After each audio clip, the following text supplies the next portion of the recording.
इंसान की सभ्यता में एक ऐसे भी दौर आते हैं जहाँ पे प्राचीन काल से माना यह जा रहा था कि इंसान जिसकी पूजा करते थे वो देवता हैं। उनकी जो साम्राज्य है यानी वो देवता लोग जहाँ पे रहते हैं वो हमारी दुनिया से दिखने में जहाँ पे बादल लगता है उन बादलों में उनकी महल है। जितने भी देवता थे उनमें से सबसे बड़े थे और सबसे ज्यादा ताकतवर हैं ज़्यूस नाम के देवता। ज़्यूस ने ही इंसान की रचना करी, लेकिन धीरे धीरे इंसान ज़्यूस की यानी देवताओं के खिलाफ में चले गए और इससे होता यह कि दुनिया में देवता और इंसान के बीच जंग छिड़ जाता है। लेकिन उसी टाइम पे सब कुछ बदलने के लिए एक बच्चे का जन्म होता है।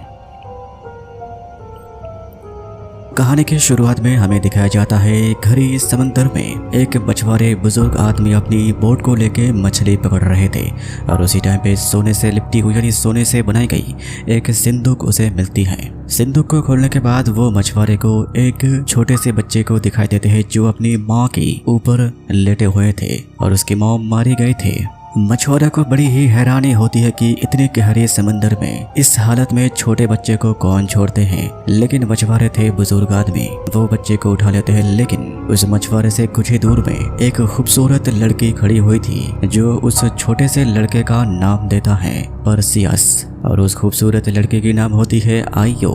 और ऐसे करते करते वो छोटा सा बच्चा पर्सियस फिलहाल 10 साल की उम्र में पहुंच गए हैं। दुनिया तभी उतने भी आगे नहीं बढ़ी थी। इंसान दुनिया में जगह जगह पे छोटे छोटे कबीले में रहते थे और उसी तरीके से पर्सियस इन परिवार के साथ रहने लगे। उस मछुआरे का नाम था स्पाइरो और उसकी पत्नी की नाम मरमरा। स्पाइरो अपने परिवार को लेके समंदर के किनारे ही रहते थे। एक रोज समंदर के किनारे बैठे हुए थे और उसी टाइम आसमान में बिजली कड़क रही थी। पर्सियस ये देखते ही समझ जाते और अपने पिताजी को बताते हैं मुझे एक बहन या फिर भाई मिलने वाला है। ये बातें सुनते ही पास में बैठे स्पाइरो तभी पर्सियस को देख के कहा तुम फिक्र मत करो, अगर हमें बच्चे भी मिलते हैं तो तुम ही हमारे सबसे पहले बेटे रहोगे।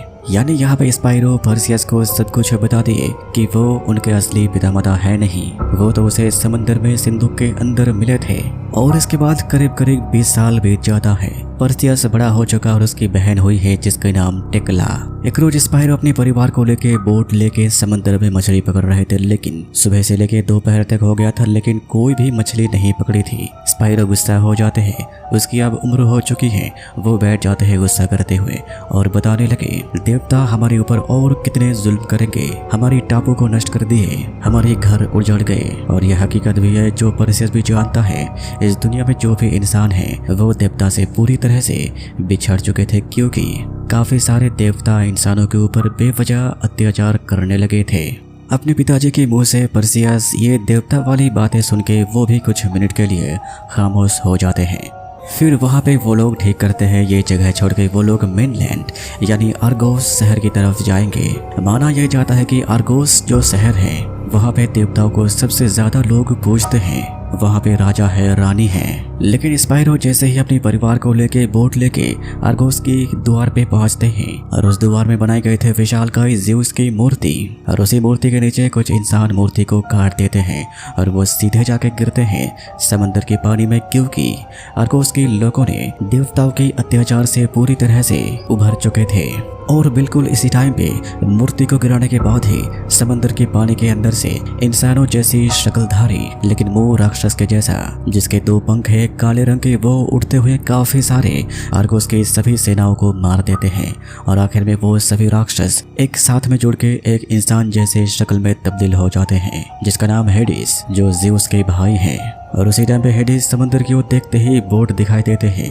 वो अपनी शक्ति के जरिए बोट के ऊपर वार करते ही बोट समंदर के पानी में ही टुकड़े टुकड़े हो गए। हेडिस वहां से चला जाता है लेकिन हेडिस की वार की वजह से यहाँ पे पर्सियस अपनी मॉम और डैड को और अपनी बहन को खो देते हैं। यहाँ तक कि वो पानी के अंदर भी जाते हैं लेकिन बोट तब तक पानी के तल नीचे की तरफ जा रही थी। पर्सियस पूरी तरह से टूट जाता है, उसके मन में भी वो खूब चले आते हैं देवताओं को मारने की।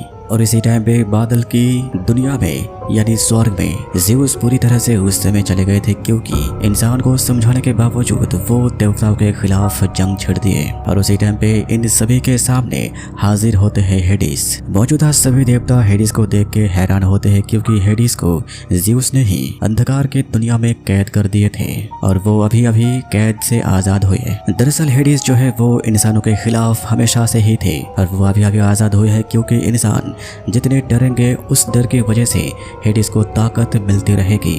और बिल्कुल इसी टाइम पे ज़्यूस भी इंसानों के खिलाफ चले गए थे, यानी गुस्सा थे। और उसी चीज के फायदा उठाते हुए हेडिस तभी अपने भाई ज़्यूस को कहा, क्यों ना हम दोनों एक साथ में मिलके इंसानों को मजा चखाए। और कहीं ना कहीं यहाँ पे हेडिस की बातों पे आ जाते हैं ज़्यूस।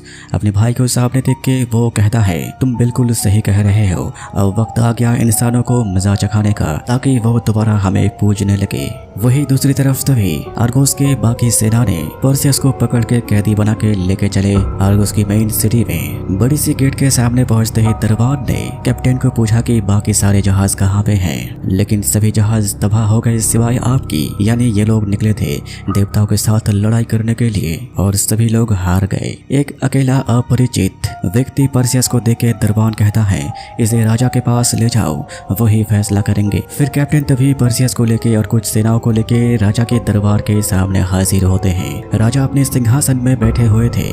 उसकी पत्नी की नाम कैसियोपिया और बेटी की नाम एंड्रोमेडा। कैप्टन ने राजा को बताया कि उनकी जीत हुई है, उन्होंने देवताओं को हरा दिए, लेकिन यह सरासर झूठी बात थी। सेना के मुंह से ये बातें सुन के राजा अमूमन बहुत ही खुश होते हैं, लेकिन वो वहाँ पे कुछ ज्यादा ही भाषण देते हैं। और उसी भाषण के एक दफा में कैसियोपिया अपनी बेटी को जाम के प्याला हाथ में देती है और वो प्याला लेके एंड्रोमेडा सीधे जाके हाजिर होते हैं कैदी पर्सियस के सामने। उसके हाथ में वो प्याला देते ही पीछे से एक सैनिक जवान आके उस प्याला को धक्के मार के नीचे फेंक दिए, जिसका नाम ड्रेको।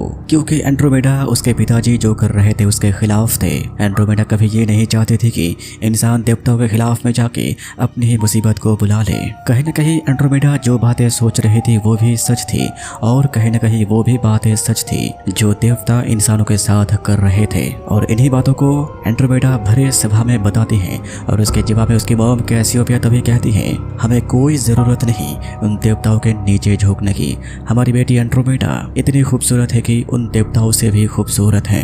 ये बातें कैसियोपिया कंप्लीट कर ही रही थी और उसी टाइम पे इस माहौल में हवा बहने लगती है। धुएं के रूप में वहाँ पे हाजिर होते हैं हेडिस और वो सभी बातें सुन लिए थे और खुद को प्रकाश करते ही वहाँ पे मौजूदा सभी सैनिक के साथ उनके सामानों को अपने अंदर खींच लेते हैं, यानी उन्हें मार दिए। लेकिन उनके साथ ही खड़े हुए पर्सियस को वो खींच नहीं पाए। ये देखते हेडिस वहाँ पे समझ जाते हैं कि पर्सियस कोई आम इंसान नहीं है। पर्सियस भी उसे देख के पहचान जाता है, इसकी वजह से ही उसके मॉम डैड और बहन मारी गई। पर्सियस अपने गुस्से में आके जैसे ही हेडिस के ऊपर हमला करने जाता है, हेडिस तभी अपनी शक्ति के जरिए पर्सियस को दूर फेंक के सीधे जाके खड़े होते हैं कैसियोपिया के सामने। और आखिर में कैसियोपिया को जवानी से बूढ़ी करके वहीं पे एक ही सेकंड के अंदर मार दिए, क्योंकि कैसियोपिया कुछ ही देर पहले अपनी खूबसूरती को लेके गुरूर कर रही थी। और इसी टाइम अपनी मॉम को देखते ही एंड्रोमेडा जैसे ही पास में जा रही थी, तभी हेडिस अपनी शक्ति के जरिए वहां पे उसे बेहोश कर दिए और ऐलान किए अगले 10 दिन के अंदर जब सूर्य ग्रहण होगी और उसी टाइम पे राजा तुम्हारे बेटे एंड्रोमेडा को बलि देना होगा क्रैकेन को। क्रैकेन एक ऐसी जानवर है, बीस्ट है, जो समंदर की पानी के नीचे जमीन के नीचे रहता है, जिसे पालते हैं खुद हेडिस ने। यह भी कहा जा सकता है कि वो हेडिस के संतान हैं। और हेडिस यहाँ पे यह भी बताता है कि ये तुम्हारे लिए सजा है, क्योंकि तुमने देवताओं के खिलाफ चले गए और क्योंकि ये मेरा फैसला नहीं है, ये ज़्यूस का फैसला है। और आखिरी वाली बात हेडिस तभी पर्सियस के सामने जाके कहता है, तुम्हारे पिताजी ज़्यूस का फैसला। हेडिस वहां से चला जाता है। ये बातें सुनते ही वहां पे पर्सियस को पहली बार मालूम चलता है कि उसके पिताजी है ज़्यूस। और उसी टाइम पे स्वर्गलोक में ज़्यूस खड़े हुए थे और हरमेस उसे बताता है कि आर्गोस में एक डेमिगॉड है जो आपके बेटा है, उसका नाम पर्सियस। और यहाँ पे ये बातें सुनते ज़्यूस के मन में थोड़ी सी तो धक्का लगता है, क्योंकि उस आर्गोस शहर में उसके बेटा है और इसी टाइम पे वो आर्गोस शहर में ड्रैको जो सेना के मेन लीडर थे परसियस को पकड़ के मार मार के उसके मुंह से उगलवाने की कोशिश कर रहे थे कि आखिर में तुम कौन हो, अगर तुम ज़्यूस के बेटे हो तो तुम यहाँ पे क्या कर रहे हो, क्या तुम हमें तबाह करने के लिए आए हो। लेकिन बार बार परसियस वहाँ पे कह रहा था मैं एक इंसान हूँ। और इसी टाइम पे राजा वहाँ पे पहुँच जाता है अपनी बेटी एंड्रोमेडा के साथ। ड्रैको को रोक लेते हैं। राजा तभी परसियस के सामने विनती करने लगते हैं अगर तुम सच में देवता के बेटे हो तो तुम्हें हमें बचाना होगा। लेकिन परसियस वहाँ पे दोबारा कहता है मैं बस एक इंसान हूँ। और ये बातें सुनते ही वहाँ पे मौजूदा एक शख्स कहता है हमें बचाने के लिए सिर्फ एक ही रास्ता है, महाराज आपकी बेटी की बलि देना होगा। ये बातें सुनते ही ड्रैको तभी कहता है हरगिज नहीं, महाराज आपके बेटे को इस द्वीप से दूर ले जाना होगा। तभी एंड्रोमेडा कहती है कोई जरूरत नहीं, मेरी वजह से किसी को भी मरना नहीं पड़ेगा, आप लोग परसियस को छोड़ दीजिए। यानी एंड्रोमेडा अपनी जनता के खातिर खुद को विसर्जित करने में तैयार हो गई थी।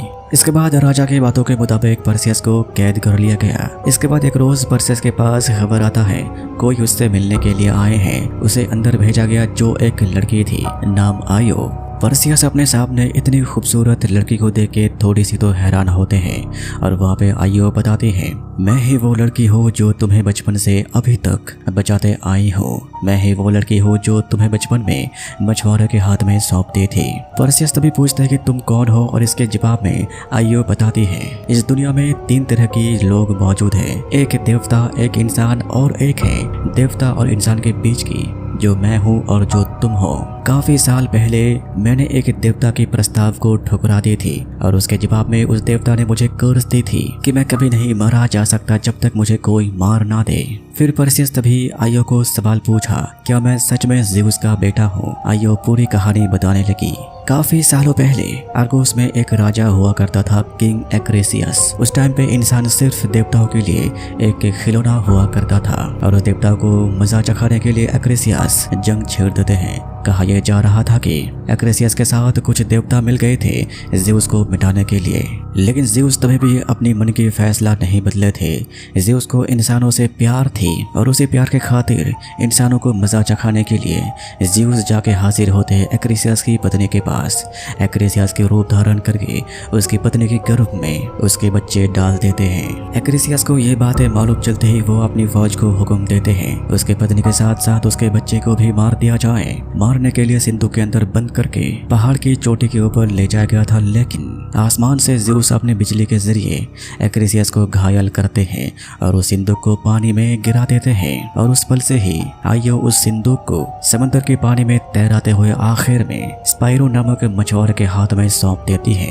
यानी तुम ज़्यूस के बेटे हो, ज़्यूस ने तुम्हें इस दुनिया पे भेजा है इंसान और देवता के बीच में जो जंग छिड़ी हुई है उसे मिटाने के लिए, और तुम्हें भेजा गया उस क्रैकन को मारने के लिए जो समंदर में लोगों को डुबोते आए हैं। परसियस तभी कहता है कि मैं नहीं जानता मुझे किस लिए भेजा गया, लेकिन मैं क्रैकन को नहीं मारूंगा, मैं मारूंगा हेडिस को। ये बातें सुनते ही आयो कहती है तुम तब तक हेडिस को मार नहीं सकते जब तक क्रैकन को नहीं मारते। ये बातें सुनते ही परसियस तभी राजी होते हैं क्रैकन को मारने के लिए और वो हुक्म देता है आयो को कि उसे आज़ाद किया जाए। बताना जरूरी है कि आयो इस राजमहल में ही रहती हैं, वो इस राज परिवार की एक खास मेहमान है। इसके बाद आयो वहाँ पे बात खत्म करके ड्रैको के साथ बातें करते हुए सीढ़ी से उतर रही थी और कह रही थी वो क्रैकन को कैसे मारा जा सकता है इसके बारे में सिर्फ स्टिजियन नामक जो विचेस है वही जानते हैं। ड्रैको तभी कहता है इंसान कभी भी उतने दूर तक गए ही नहीं जहाँ पे स्टिजियन विचेस यानी डायन रहते हैं। जवाब में आयो तभी कहती है इंसान नहीं पहुँच सकते, लेकिन जो डेमीगॉड है, जो हाफ इंसान और हाफ गॉड, वो तो पहुंच सकता है। यानी वो परसियस की बात कर रही थी। आयो की मुंह से ये बातें सुन के ड्रैको को तो मजाक लगता है, लेकिन वो खुद भी जानता है कि परसियस कहीं न कहीं एक डेमीगॉड यानी देव मानव जरूर है। और आखिर में परसियस को कैद से आज़ाद किया जाता है और कुछ सेनाओं को लेके एक दल तैयार किया गया उस स्टिजियन विचेस के पास जाने के लिए। तो दोस्तों यहीं पे होती है हमारी कहानी की कुछ हिस्सा खत्म। हम अगली पार्ट में बात करेंगे क्या परसियस के साथ इंसान जो है वो सभी लोग इंसान से पहुंच से दूर स्टिजियन विचेस के पास पहुंच पाएंगे, क्या उन विच से बातें ले पाएंगे जिसके जरिए वो क्रैकन को मार पाएंगे, इसके बारे में बात करेंगे। तब तक आप अपना ख्याल रखें।